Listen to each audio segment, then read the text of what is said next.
Bismillahirrahmanirrahim. Assalamualaikum warahmatullahi wabarakatuh. Saya pengurus musola. Apa hukumnya uang kotak infak hilang? Sudah dikunci kotaknya tetap dibongkar. Apakah kami sebagai pengurus harus mempertanggungjawabkan ke jamaah? Saya ketua masjid. Saya ketua masjid. Masjid perumahan almarhumah mak saya. Kata orang perumahan ini, developer nih, Pak Haji, Ustadz Somad, Ustadz sebagai ketua masjid. Saya bilang, aku sibuk Pak Haji, pokoknya Ustadz ketua. Jadi untuk pelaksana harian buat ketua pelaksana. Jadi saya ketua. Sampai kapan Pak Haji? Sampai mati. Nah, jadi saya ketua masjid sejak perumahan mak saya itu dulu sampai sekarang saya masih ketua masjid. Suatu hari datang laporan, bendahara melarikan duit, meminjam tak balik. Datang laporan, tengok berapa. Saya sebagai ketua bertanggung jawab, saya ganti. Karena kalau tidak, ini duit umat. Duit umat Nabi Muhammad SAW, maka kita memegang amanah. Daripada di akhirat nanti mencari duit satu persatu kita balikkan, maka saya ganti duit tadi antara, kalau tak 20, 30, 40, antara itulah 20, 30, 40. Saya ganti, saya bilang ke pengurus semua, ini atas keteledoran saya, karena saya tak mengontrol dia, maka aku bertanggung jawab, aku ganti. Akan datang, kalau ada lagi yang buat begini, aku yang mengantarkan langsung ke Polda. Nah, untuk yang itu karena saya anggap kesalahan saya, minjam dia sekian, saya pula jarang, akhirnya terjadilah. Nah, jadi mesti diganti. Saya bercerita ini pengalaman pribadi saya tak mau begini, enggak, ini bukan teori. Jadi berkumpullah masyarakat, berkumpul. Kalau kami tak sanggup mengganti Pak Ustadz, kumpulkan semua jamaah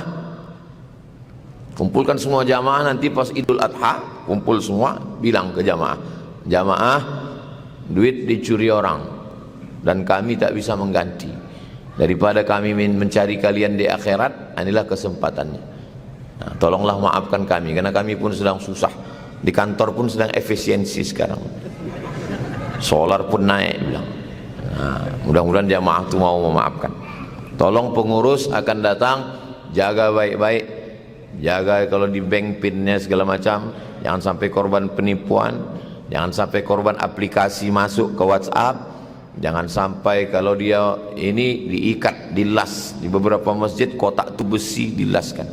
Itu kalau kita arah ke Suram, Sukaramai, Kasikan, itu sebelah Simpang 3, ada masjid sebelah kanan. Itu ingat betul saya masjid itu, karena kotaknya dibuat kotak besi, rantainya rantai besi, diikat. Menengoknya aja yakin kita bersedekah situ. Nah, saking kan hebatnya pengurus masjid. Jangan biarkan kotak, banyak penjahat sekarang. Zaman dulu orang dalam masjid, baik ibu-ibu maupun bapak-bapak, memakai baju warna putih. Yang perempuan mukena putih. Apa sebabnya akhir zaman ini pakai warna-warni? Apa padilah warna putih? Warna putih sunnah, ikut perbuatan Nabi Muhammad SAW. Tapi Nabi sorbannya yang ada dalam riwayat, waktu dia mau memakaikan Sayyidina Ali untuk perang, dia pakaikan sorban warna hitam. Nabi juga ada pakaian beberapa warna. Nah, jadi tentang masalah putih dan warna lain ini, itu bukan masalah boleh tak boleh, tapi masalah afdal dan mafdul, afdal dan tak afdal.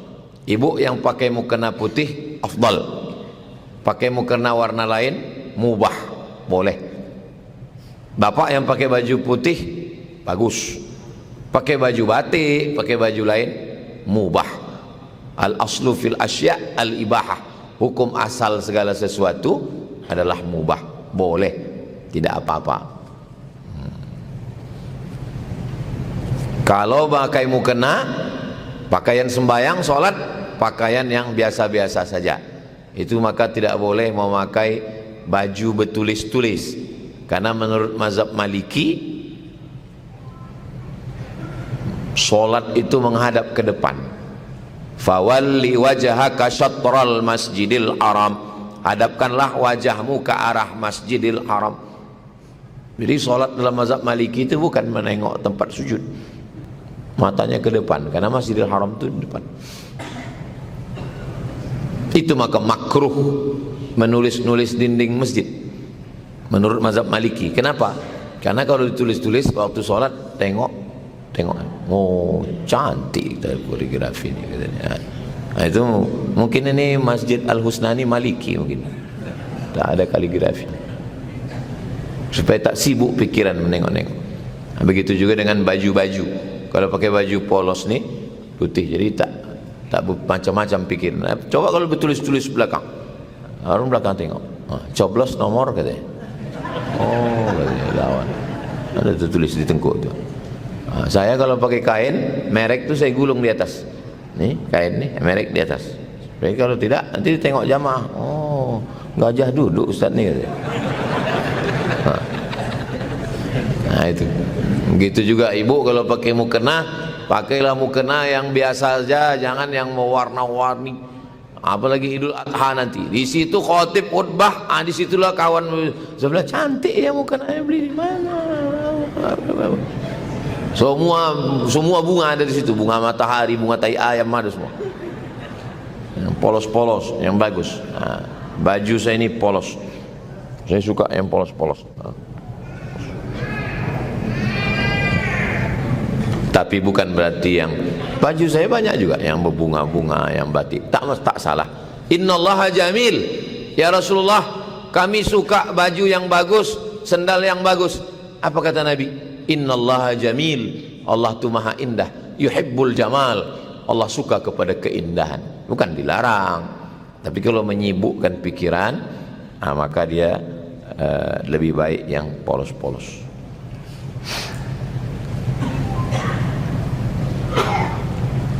Bagaimana cara mengatasi pengaruh negatif,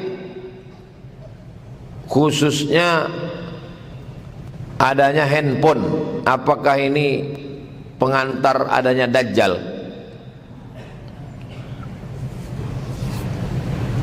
Pertama, radio hanya suaranya aja, tak nampak orangnya, mak lampir. Habis radio, TV. Habis TV, masuk, kalau dulu cuma satu TV, TVRI. Zaman TV masih berkaki, sebelum kena amputasi. Habis itu baru TV lengket ke dinding, tipis setelah diet. Lalu kemudian muncul parabola. Dulu ini telepon, ini radio, ini TV, ini kamera. 4 benda sekarang disatukan. Telepon, radio, TV, kamera jadi satu dalam benda yang kecil. Jadi orang sibuk dalam satu pegang, situ dia pegang. Sebetulnya tak salah handphonenya, dia alat sama macam pisau. Apa hukum pisau? Hukum pisau sama dengan hukum tujuannya. Kalau pisau itu dipakai untuk memotong sapi kurban, ya karena memotong sapi sunnah, maka punya pisau. Ma la yatimul wajib illa bihi fahuwa wajib. Salat wajib, ya. Berwudu wajib, karena tak sah salat kalau tak wudu. Maka memakai timba, membeli timba wajib, karena kalau tak ada timba, cuma mau mengambil air.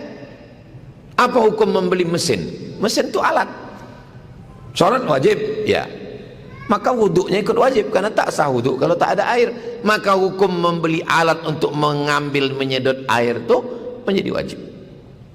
Ini cerita alat, mesin, timba, pisau alat, maka handphone ini juga alat.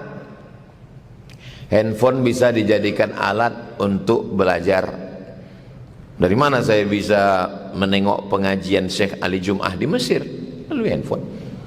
Handphone bisa untuk mencari kitab tulis At-Targhib wa Tarhib Al-Hafiz Al-Munziri PDF, download. Tengok pas ngaji PDF.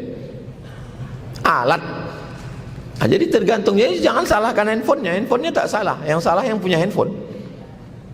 Makanya namanya smartphone. Smart, cerdas, phone. Smartphone, handphonenya cerdas. Yang megang handphone itu yang bongak. Tak bisa dia dikendalikan handphone. Kita yang mengendalikan handphone. Apa yang mesti kita cari di handphone ini? Sampai jam berapa kita buka handphone? Kawan saya alumni Al-Azhar mengajar di sekolah di Pekanbaru, bukan pesantren, sekolah. Mendadak razia handphone pakai keranjang, tangkap handphone anak-anak, buka satu-satu. Telepon bapaknya, assalamualaikum bapak wali murid si Anu, iya, datang ke sekolah. Datang besok ibunya, ibu wali muridnya, iya, ini handphone anak ibu ini sudah cukup rusak anak ibu ini, ibu mesti awasi anak ibu. Sudah selesai dinasihati semua, ibu tu cakap, mohon maaf Pak Ustaz, itu handphone suami saya.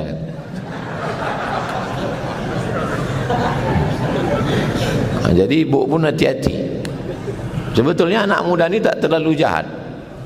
Kenakalan orang tua ini pun sekarang ini luar biasa. Saya pernah ceramah di satu daerah di Riau ini. Ustaz, iya, tolong Ustaz ceramahkan kenakalan orang tua. Hah? Apa maksudnya Pak? Iko uang kampung kok, asal habis motong gotah, selesai panen karet, dia singgah ke diskotik, motong karet dari kampung, jual ke kota, singgah ke kafe-kafe yang ada karaoke. Terkejut saya. Orang kampung tak tahu handphone, tak pakai handphone. Jadi kalau dikatakan jahat pakai handphone, ini. Jadi kejahatan ini terjadi. Saya bilang kenapa? Pernah Bapak tanya, Bapak sebagai tokoh masyarakat di sini pernah Bapak tanya, kenapa mereka melakukan itu? Kata dia, zaman muda dulu susah, tak ada duit. Sekarang udah ada gotah, ada sawit, inilah masa menikmati, kata dia. Kenapa? Karena yang ditontonnya di TV, ditengoknya di handphone, menengok artis-artis yang ditampilkan di TV, artis-artis, iklan-iklan, yang ditengoknya di handphone, artis-artis, iklan-iklan skincare. Menengok artis, meniti air mata, meniti air liu. Menengok bini, meniti air mata. Itulah dia pergi ke LC itu.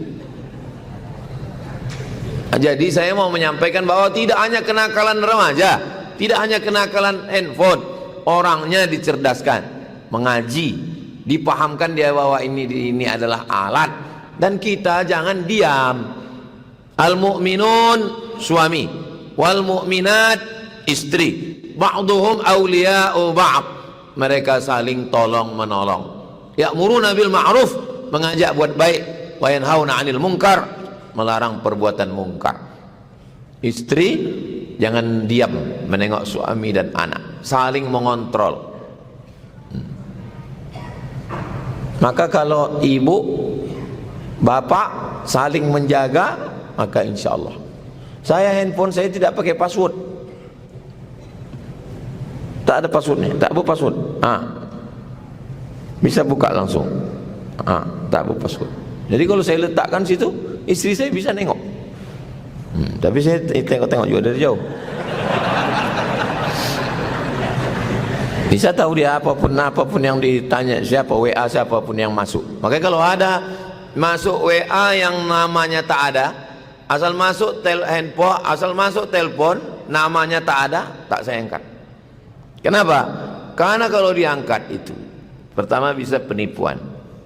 Yang kedua, bisa dia buat video call, begitu kita angkat muka kita, dia langsung screenshot. Dan ada AI yang nanti bisa menambahkan dari bawah seolah-olah kita pernah chat macam-macam. Jangan angkat yang tak ada nama. Kalau dia ada nanya macam-macam, saya screenshot, saya jawab, saya kirimkan ke Ustadz Al-Nob. Nah, Ustadz Al-Nob lah yang akan mengirimkan ke nomor tersebut. Jangan saya mengirimkan, menimbulkan fitnah nanti. Kalau ada orang konsultasi, maka tidak ada perempuan mau menelpon, mau WA ke sini tanpa melalui tim. Itu yang mengirim ke DM di TikTok, di Instagram, tak pernah dibalas. Komplain jamaah nih, kenapa Ustaz nggak pernah buka DM, kenapa message pesan kami nggak pernah Ustaz balas? Aku tak tahu passwordnya. Itu tim semua, saya serahkan tim. Karena kalau saya buka itu semua, saya ada yang mencaci maki, ada naik dalam asam lambung saya. Dan tidak semua juga caci maki, ada juga di situ yang lebih berbahaya dari caci maki. Ustadz, jadikan aku bidadarimu, katanya. Kitalah yang paling mengerti tentang diri kita. Halakam ru'un lam ya'rif qadrahu, celaka orang yang tak tahu siapa jati dirinya. Dulu orang mau kenal perempuan itu susah, mesti jumpa dulu, ditengok orang. Sekarang hanya cukup dengan mencari di FB, dapat nama, langsung hai. Fitnah akhir zaman yang luar biasa. Nah, jadi kalau bapak, ibu saling tolong menolong dalam kebaikan, dijaga Allah insyaallah.